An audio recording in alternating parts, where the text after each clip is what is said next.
Assalamualaikum warahmatullahi wabarakatuh. Perkenalkan nama saya Devi Mayasari, NPM 2021010307. Di sini saya akan menjelaskan tentang sumber hukum Islam. Sumber hukum Islam yaitu Al-Quran. Al-Quran berkedudukan sebagai sumber pertama dan utama dalam hukum Islam. Kedudukan ini mengharuskan umat Islam memahami pesan-pesan yang dikandungnya untuk dilaksanakan dalam kehidupan. Hal tersebut juga diperlukan sebagai upaya mengatur perilaku manusia, baik yang berhubungan dengan manusia ataupun makhluk yang lainnya, secara horizontal. Demikian pula seluruh persoalan yang berkaitan dengan hukum, meski dicari jawabannya terlebih dahulu dari petunjuk yang terkandung di dalam Al-Quran, kemaslahan hidup manusia di dunia dan di akhirat diyakini dapat diperoleh jika manusia melandaskan dan pada perilaku hukum mereka pada petunjuk Al-Quran. Argumentasi yang menyatakan bahwa Al-Quran sebagai sumber dan dalil pertama dan utama ditemukan dalam penjelasan Al-Quran. Al-Quran sendiri pada jumlahnya ayatnya lebih dari 30 kali ditemukan perintah mematuhi Allah dalam Al-Quran. Bahkan meninggalkan aturan yang disebutkan Al-Quran akan membawa akibat meningkatkan kejahatan yang dilakukan manusia.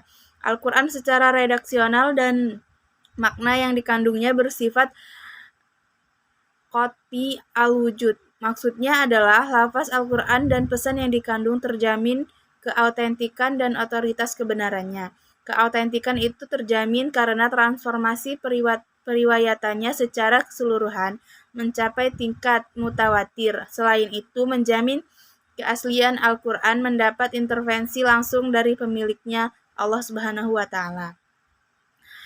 Pada uraian sebelumnya, telah dijelaskan bahwa Al-Quran sebagai sumber utama dan yang paling utama dari hukum Islam yang bersifat global dan membutuhkan penjelasan secara personal.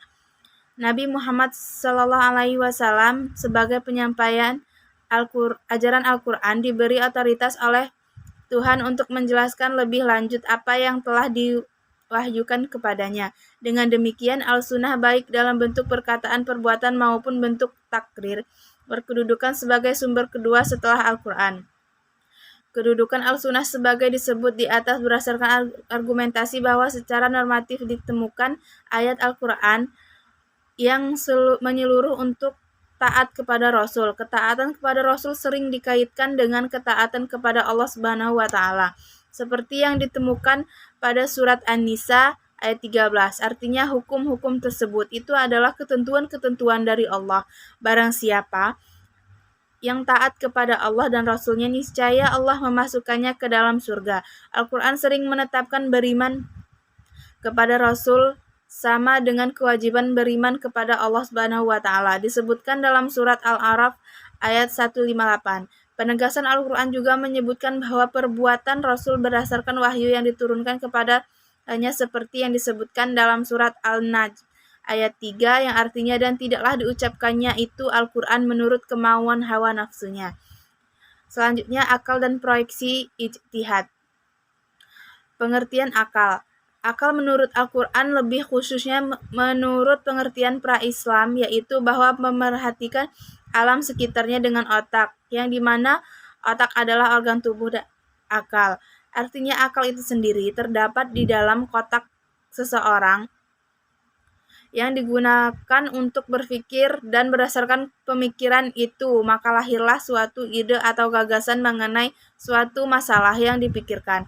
Sebagaimana telah kita ketahui bahwa Allah Subhanahu wa Ta'ala menciptakan manusia berbeda berdasarkan akal dengan makhluk hidup lainnya seperti hewan dan tumbuhan.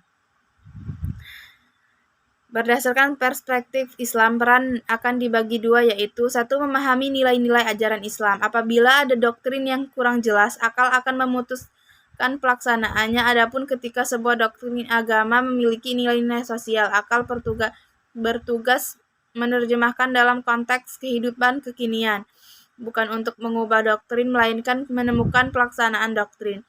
Akal bertugas memilih dan menyeleksi doktrin agama. Terkadang ada doktrin agama yang temporer atau madaniyah dan doktrin agama yang selalu kontemporer atau makiyah. terkait hal ini akan bertugas untuk memilih kemungkinan terbaik pelaksanaannya. Akal dan proyeksi ijtihad. B. Proyeksi ijtihad. Ijtihad menurut bahasa berarti usaha yang keras dan bersungguh-sungguh, sedangkan pengertian dari segi ijtihad adalah berusaha menetapkan hukum terhadap masalah yang belum ada. Ketetapan hukumnya dalam Al-Quran dan hadis yang dilakukan dengan secara cermat dan pikiran yang murni, serta berpedoman pada aturan penetapan hukum yang benar. Rujukan ijtihad tetap pada Al-Quran dan hadis, dalam artian bahwa penetapan hukum ijtihad tidak boleh bertentangan dengan ayat-ayat Allah Subhanahu wa taala atau ajaran Rasulullah alaihi wasallam. Orang-orang yang berijtihad disebut mujtahid, antara mujtahid yang satu dengan mujtahid yang lainnya dalam penetapan perkara yang belum ada ketentuan hukumnya dalam Al-Quran mungkin akan berbeda dalam memberikan penetapan hukum. Ada pendapat yang satu benar dan yang lainnya menjadi salah. Hal ini akan menjadi penilaian yang memengaruhi hukum. Ijtihad menjadi sumber hukum Islam yang ketiga, dilakukan oleh siapa saja yang memiliki persyaratan minimal seperti memahami mafhum ayat atau hadis, memiliki atau menguasai ilmu alat sepenuhnya, mengetahui latar belakang suatu ayat atau hadis, luas pemahamannya terhadap pengetahuan Islam, memiliki loyalitas yang tinggi terhadap agama, dan lain-lain. Ijtihad diterapkan dengan beberapa cara, antara lain ijma' dan qiyas. Ijma' adalah kesepakatan para mujtahid pada suatu masa setelah Rasulullah wafat terhadap suatu masalah, sedangkan qiyas adalah menetapkan hukum dengan cara menghubungkan suatu perkara yang sudah ada ketetapan hukumnya terhadap masalah lain yang dihadapi dan belum ada ketetapan hukumnya, sedang antara keduanya sama-sama memiliki sebab yang bisa disepadankan. Itulah penjelasan tentang sumber hukum Islam. Sekian dari saya. Terima kasih. Wassalamualaikum warahmatullahi wabarakatuh.